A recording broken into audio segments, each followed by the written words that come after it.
Hello everyone. So today we are going to understand some fundamentals about user authentication in Munstack applications. So by user authentication, I mean how to set up the login and registration forms in your project and how to allow users to register themselves on your website and then log in into your website using some login form and actually land up at your product page. So that is the overall agenda of the session. Now, the entire introduction part is based on the repos which I had published a few years back. So mind you, this is not like a tutorial where you will be building everything from scratch, but I will be showing you how to get the code from these repositories which I have created to build your authentication in fastest way possible. Now, setting up user authentication from scratch takes a lot of time. That is why I had open sourced these two repositories for the backend and the front end setup so that it gets done in the fastest possible time.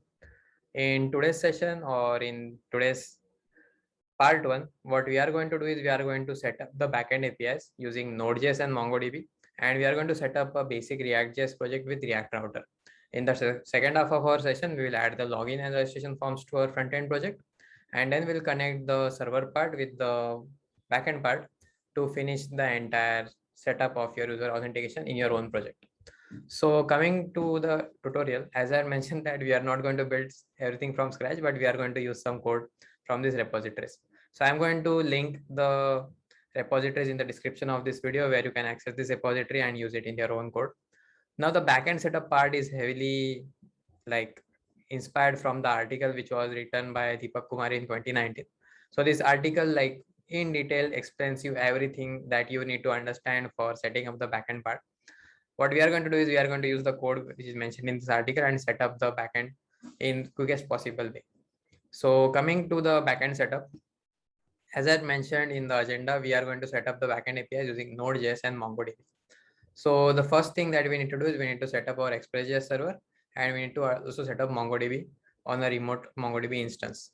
Now coming to the MongoDB setup, like instead of setting up MongoDB database on your local instance, what I would suggest is directly go to a website which is called as MongoDB Atlas. So MongoDB Atlas is basically a website where you can host a MongoDB database on a cloud, and this cloud-based database can be accessed from anywhere. The advantage of this is you don't have to migrate your local database to some server later on when you are making this project live on some server. That is why we are going to use MongoDB Atlas. So once you go to the MongoDB Atlas website, which I had just opened, and if you click on the login section, let me just open it again. So if you open the actual MongoDB Atlas website here, and if you click on sign in, you will be asked about user credentials and or you can sign in using Google. So once you click on login with Google, this is the screen which will be shown to you. The first thing that we need to do is we need to set up a cluster. Now cluster is basically a collection of databases that you can use for your project. So let's click on this builder database and create a cluster for ourselves. The current cluster that we are going to use is the free one. So we'll click the free option and click on create. Now this is going to create a shared cluster for us, which will be free and we can use it for development purposes. In future, if your app scales and if you get a significant source of revenue, you can then modify this cluster to the professional version or the premium version. Now coming to the MongoDB setup part, the first thing that you need to do is set up this cluster. Now this cluster creation parts takes 1 to 3 minutes. In that time, we can go ahead and set up the backend server using Express.js. So Express.js is a framework built on top of Node.js, and we are going to use a CLI tool from Express.js, which is called as Express Generator. So Express Generator basically allows us to create a project quickly, Express.js quickly using this kind of files, and we can use it to set up our project as fast in this possible time. So I'm going to copy this npx Express Generator command and open Visual Studio Code. Please install Visual Studio Code if you haven't. Select a folder or open some folder where you want to create your project and paste this command. Now the syntax goes by like this. You write npx Express Generator, then you specify the options that you want. In our case, we don't want any view engine because we are using React for our front-end handling. Sometimes in Express applications, people like serve the website from the backend itself. In that case, they use a view engine. Then we will add the project name. So in this case, this will be user authentication backend. I am not able to see because of my webcam. Let me just switch. So, and this will be our project for the backend part. Now, if you go to the files pane, there will be a folder created for us. Now we are going to cd into the folder, which is user authentication backend.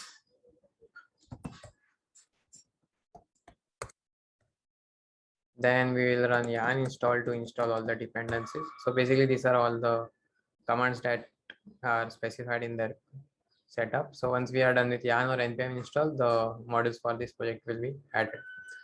Then the next thing that we are going to do is we are going to install some dependencies in our project. Now, if you go to this repository, which I have set up in my React 30 series, you will find that in the package.json, there are some node modules that we need. The first node module that we need is bcrypt.js. So let's add bcrypt.js, then cors.env, JSON Web Token, Mongoose, and HappyJoey as well. And we also need nodemon. So nodemon is basically a npm package by which the server gets restarted without our end. So first of all, let's just add nodemon before we add all the other dependencies. So we'll run yarn. I think for save dev, we have some other commands. So let's just check yarn developer dependencies. I think dash dev is the command. So let's add that. So we are going to install nodemon in developer dependencies because we don't need it in the production code. It's just for development purposes. What nodemon allows us to do is it allows us to like restart the server during each code change without us doing it manually. So we come to the package.json and we change this start script from node to nodemon. Then we can start our server using yarn start. And if we go to, I think localhost 3000 would be the default port. So let's just check what happens there. So we have the express generator or express.js files running. Now coming to the basic file structure in express generator code, we have app.js where we have the entire routes or the basic routes. Then we have some middlewares or libraries for handling the backend setup, and we have some modules imported. Now the first thing that I'm going to do is I'm going to replace all the wires with const. So I'm just going to go with edit and replace. Basically wire was used before, now people generally go with const or let. I'm just going to replace all the wires with const in the app.js file. The next thing that we need to do is we need to set up the backend connections. So we come back to this folder and we'll install all these models that we have. So let's install them one by one using yarn add and just copying all the models that we have. First is HappyJS Joey. So basically this module is, okay, let me just bring up the terminal above. So basically this module is used to make validations. For example, we have password and email fields, right? So Joey will allow us to validate the fields and make sure that the password is at least 6 characters in length and the email address is valid as well. So we go with Happy Joey. Then we have bcrypt.js. Bcrypt.js is for encrypting the passwords in the backend setup. Then we have cors module. Cors is to allow the access to the local APIs on the front end part. .env is to set up a env file where we'll store our user credentials. Express is already installed, I think. Then we need JSON Web Token to create a access token for our user. And we need Mongoose, which will be used to connect to the backend database. So we add all these dependencies in our code. Okay, I think HappyJoey is not present, so let's just install the other ones.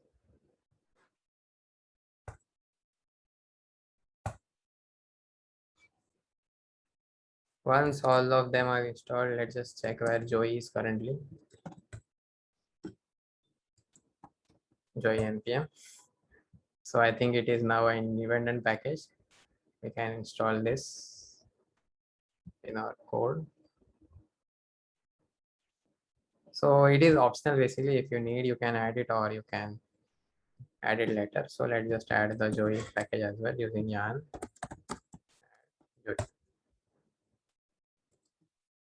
And there is a documentation of how the validation works in case of Joey. We can figure that out later. For now, let's just start our server using yarn start and start off with the actual coding part. So the first thing that we will do is we'll go back to login on backend and we are going to set up our route, or we will first set up the model. So model is basically a schema wherein we specify what all needs to be saved in the backend section. So we have the username, we have the email, we have the password, which needs to be stored in the backend part. I'm just going to copy this entire code and add it in a new folder here, which is called as models. And file name will be user.js.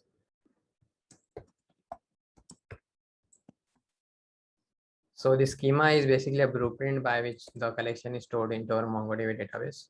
I think the cluster should have got created by now.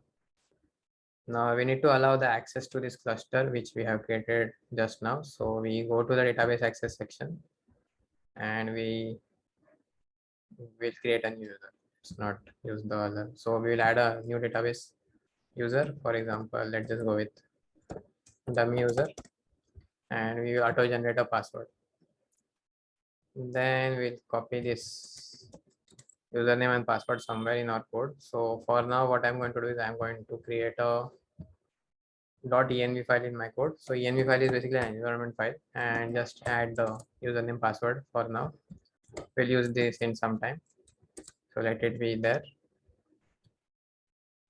Okay, my bad. I did not create the user. So we'll auto generate the password, copy it and add it there. Then this is going to be a temporary user. So I'm just going to add it for 6 hours. In your case, don't add a temporary user, add it for some particular time. Then we go to the network access section and allow the access to your current IP address. For now, I have added the access from anywhere. You can allow the access for a particular location as well. Okay, now that finishes the database setup part. Once that is done, we can come back to our code and actually start building the connection to the backend server. So we go back to the index.js file and we import all the necessary files that we need. We need mongoose, we need .env, and we need the cors npm as well. So we open the app.js in our code and import all these extra dependencies. I don't need the port for express generator. I'm going to not use that. Then we will import the .env config.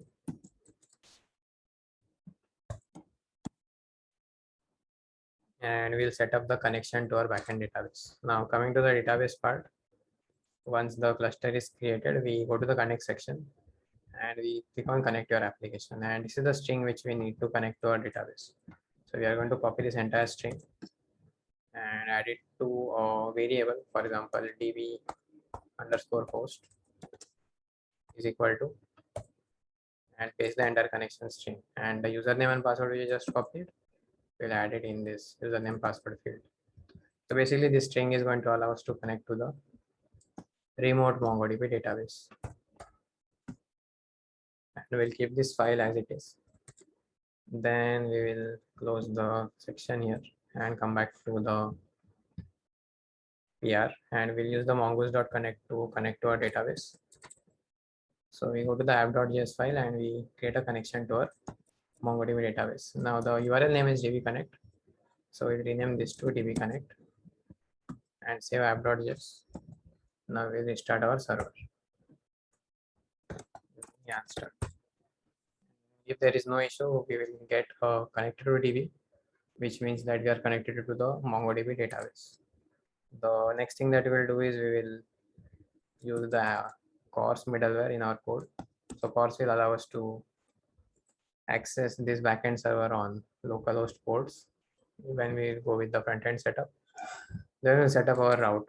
So we go to the routes folder and we'll create a auth.js file.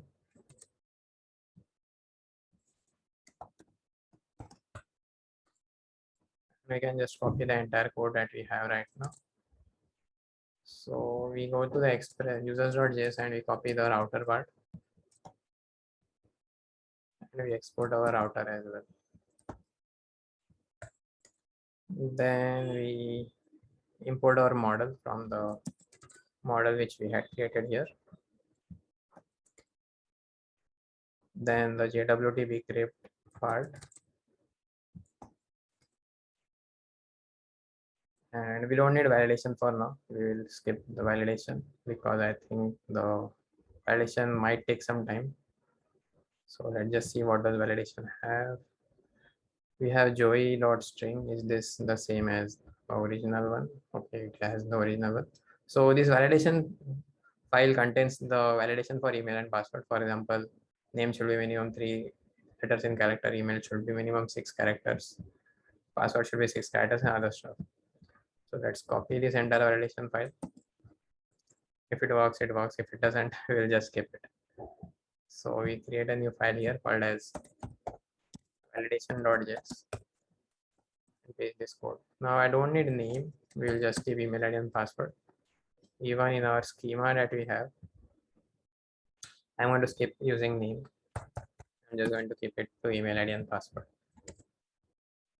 Now, once we have the validation file set up, we will go back to the backend part into the route section in the auth.js, and we'll import the validation part as well.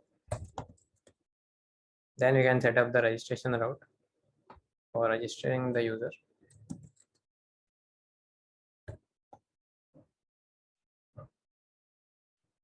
So in this, we have the registration, validation, email ID. So we don't need the name as I mentioned. We will just use email ID and password to save the user. And I think this should work for now. So let's just test out the registration route before we proceed ahead. So we come back to the app.js file and we import the route in our code, which is in, so this will be, I don't know what it is. Let me just check.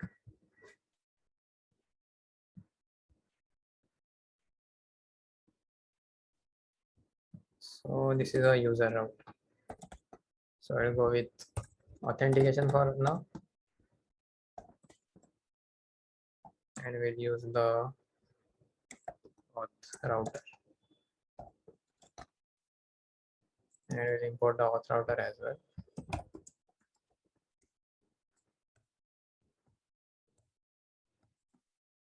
Save now. Okay, there is some issue here.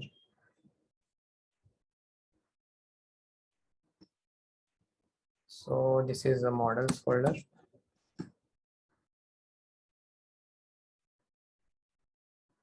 Yeah, we don't use happy joey anymore. We use joey. So in the validation part, we require the joey file. Now we are back to a stable state. Let's open Postman. So we are going to test our API in Postman first, then we will test it in our application. Postman is a tool to test the backend APIs. The first thing that we can do is we can test the registration part. So we have localhost :3000. Then the secondary route is authenticate for us. So we'll add this as authenticate and the registration. In the body section, we will add some like dummy email ID and password, and we will hit send. So we have the user created with some field, I think. Now what we'll do is we'll check if the user is created in the database. So we go to the browse collection section. And in the user DB, okay, we have the email ID and password field added. So this is our user right now. And we can also change the registration successful message. So instead of this, we can also send something like result registration successful.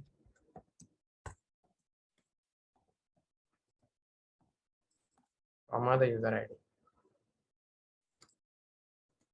So let's try this again using ABC2 and that example and some other password. Hit send.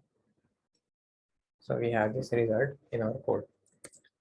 Next thing that we are going to do is we are going to set up the login route. So we come back to this backend setup, we go to the routes folder in the auth and we'll set up the login part.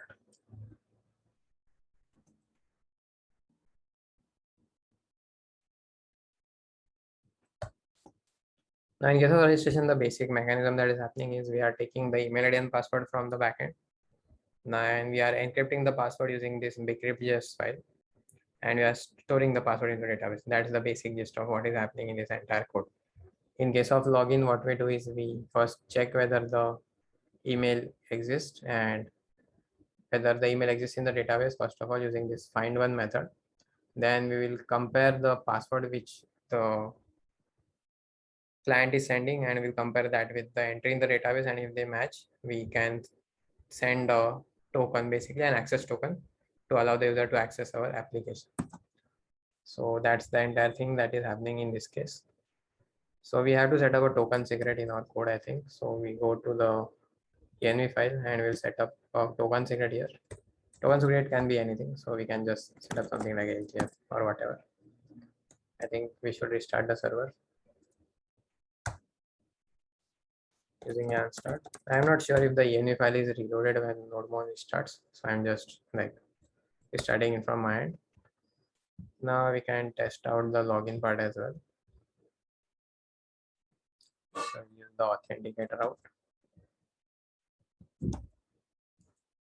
In the body, we have the same user credential which we used for registration, and we have this token. So this token is basically the access token which the user can use to allow the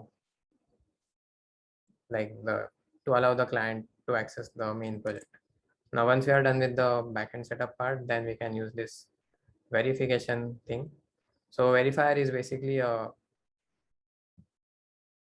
middleware which is used to validate the access token. So let's just say once the user is logged in and the user accesses the application one day after the login is successful. In that case, what we will do is we will pass the token back to the client, and using that pass the token from client to the backend, and using that token will validate whether the session is valid or not.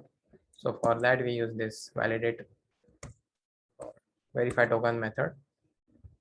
So we'll create a new file here which is called as verify token. Yes. Add this code and then import it into the auth route.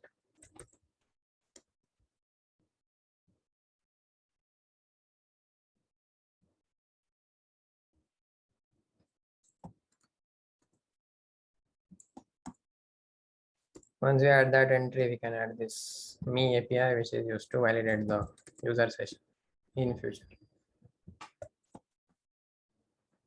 So once this is done, once the router, the middleware is set up, which is auth-me, we can use it into our code. So this is my user me call, and in the token value, we'll pass the token which we received just now. This token will be saved on the client and sent each time the user tries to access the main project. And let's just see if the token is valid. So this is a get API. We will change this to get. I think the verify logic needs to be changed a little bit. Let's just go to verify token.js in the header part. So what we can do is, instead of taking it from the header, we'll just take it from the body. So we'll go with request dot body dot token, just like we had taken the username and password in our authentication.js file. So we'll take it in the body part instead of the header part for now.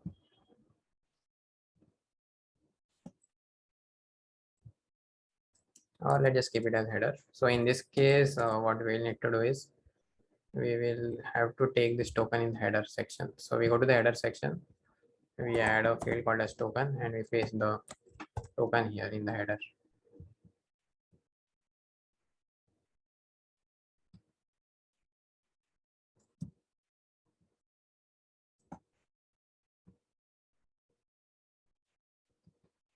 So this would be authenticate/me, and we have the success response. So every time we make a call to the backend, this backend API will be sure that the user authentication or the session is valid. So this is for session validity. Now we are done with the setup for the backend. Then we can move ahead with the front end setup part. So let's just open another terminal here. And in the user authentication, let's create a React.js project using create React app.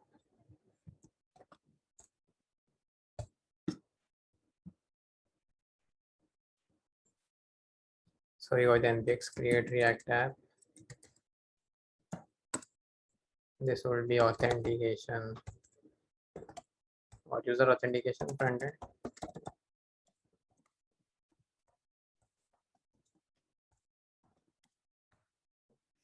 Hit enter and it should create a front end project.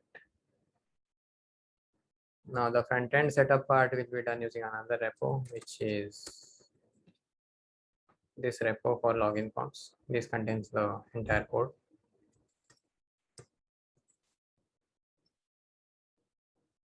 So we will have to first set up the React Router DOM in our code, which is the second part of our agenda for today. So we're done with Express.js MongoDB setup, setting up of registration and login part, and we are also done with the authentication route. Next thing that we need to do is set up a React.js project with React Router.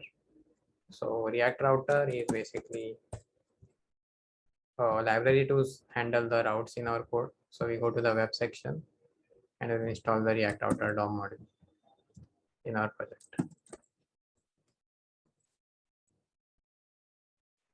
So other than that, we are also going to need Axios npm. So Axios is used to make the request from the front end to the backend server. And we'll need this module as well. And the last thing that we'll need in the front end setup is the bootstrap file.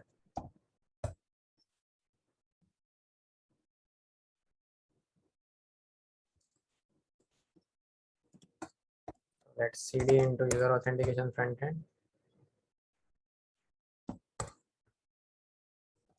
Run yarn start. Okay, before yarn start, let's just install React Router DOM.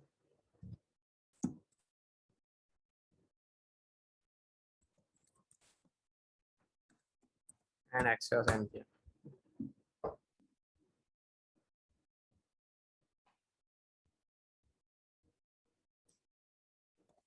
We can run yarn start. And I think it will ask for a different port because the 3000 port is for the backend setup for now. And this is how the front end code will look like by default. So this is how it looks. We'll set up the front end part in the second half of this YouTube session.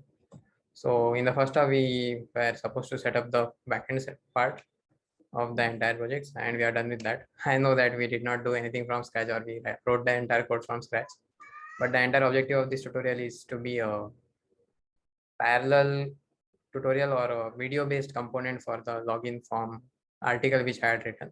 That is why we just copied the code from the entire repository. If you want to learn about this in detail, I will share the article link where the entire process is detailed properly, and also the article by Deepak, who has written the entire logic behind the code, and you can read it from there.